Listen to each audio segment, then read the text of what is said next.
గొర్రె జర్నలిస్ట్ అనే పేరుతో వచ్చాడు నా దగ్గరికి.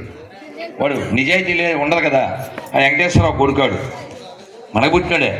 వాడు వచ్చి మీరు బైబిల్ని విమర్శిస్తున్నారు,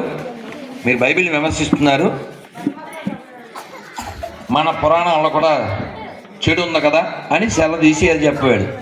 నేను చెప్పా, మీరు వీడియో చూడొచ్చు, జర్నలిస్ట్ రూపంలో వచ్చిన జంతువు.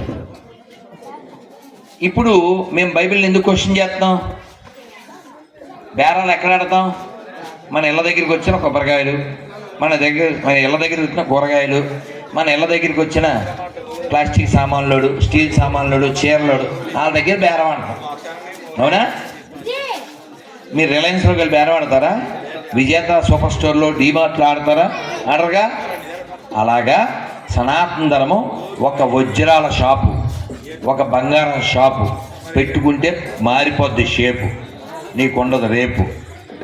అర్థమైందా?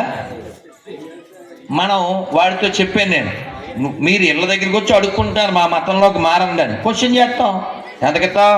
ఇదేం బాగోలేదు, ఇది క్వాలిటీ లేదు, అది కుర్చీకి ఏంటి 500 పోయాలా, ఎందుకు ఇది 200 కూడా వేస్ట్ అంటాం. ఎందుకని? ఆడు అడుక్కోవడానికి వచ్చాడు, ఆడు బెగ్గరో. అవి అడుక్కునే మతాలు అవి. ప్రపంచం యొక్క మేలు కోరింది మనం మాత్రమే. సర్వే జన.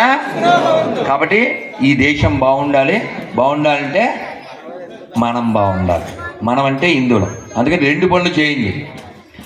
ఇదే కుటుంబం అంటే ఇది, రాజు అంటే రాముడు, ఇలా భగవద్గీత ఇలాంటివి మీరు ఊళ్ళో ఎంత కుదిరితే అంత ఉంటే వెళ్తూ వస్తూ అది పడుతుంది, లేదా వదిలేస్తే చెడుతుంది. అంతా మీ చేతుల్లో ఉంది. భారత్ మాతాకి.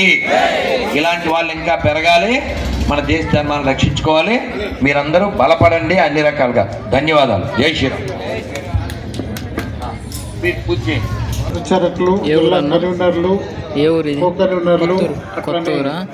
మండల కన్వీనర్